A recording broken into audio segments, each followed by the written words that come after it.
I'm Antonio Brunet. I'm the chairman and founder of Motorostalgia Auction, and we're here to talk about an incredible Texas barn find.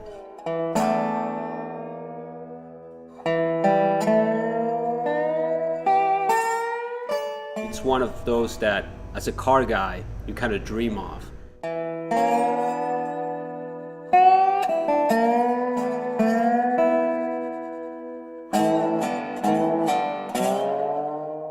Funny enough, this collection, literally, it's 7 miles from our office, but we ran into it.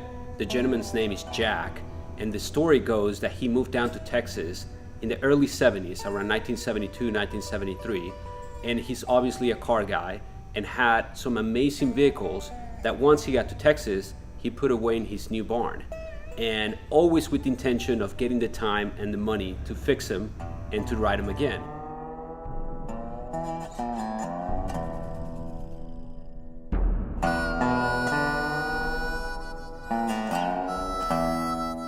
The moment that we opened the doors and that barn find was just absolutely amazing. I mean, as soon as I saw the little signs of V12 and V16 on the Cadillacs, I knew that there was something very special. One of my favorite, to be honest with you, is a 1923 Milburn Electric. And I think it's one of my favorite because of the story. There were companies like Milburn and Detroit Electric that built very competitive cars to the market at the time. We're talking about the teens and the early 20s. So Milburn is one of those stories, and history now tells that GM in 1924 bought out the whole company to dismantle the factory, and so they wouldn't have that car competing. Well, the car that Jack had is a 1923 27L, which is the very last model that company built. Jack was obviously very an enthusiast and cared much about the Cadillacs and the multi-cylinder Cadillacs. It's actually a 1933 V12 Coupe. It's obviously a rare car too, being that it's a multi-cylinder Cadillac.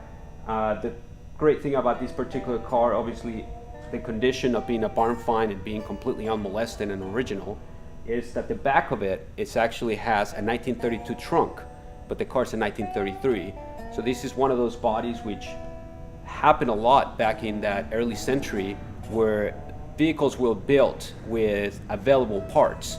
And of course this car was built as a 1933, but at the time they didn't have a 33 trunk available, so they slapped the 1932, which of course it makes it now a rare car because it's not something that happened to any other body.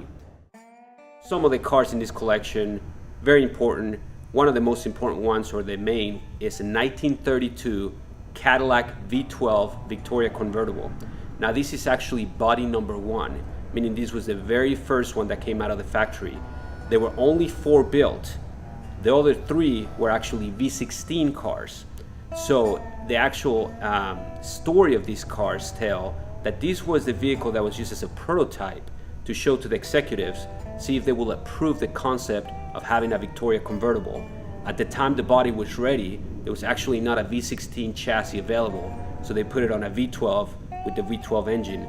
This is one of those cars that's actually considered within the V16 registry, but it obviously carries a V12 chassis and V12 engine. It's never been offered for sale. It's only had 3 owners, and the fact that we found it so close and in such magnificent shape, it's truly a once in a lifetime.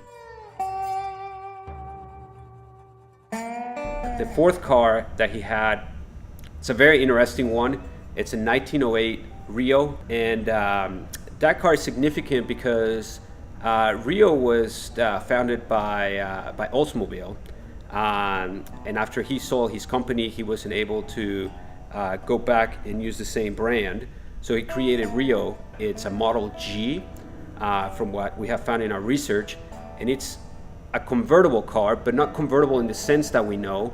It's more of a transformer, because it converts from a 5-passenger touring convertible to a 2-passenger boat tail. The fact that the car is absolutely complete with both choices of bodies, it's very, very rare and very exciting to see. Of course, it's a brass era vintage car, so all the headlights and all the little instruments, it's pure brass. which is absolutely gorgeous.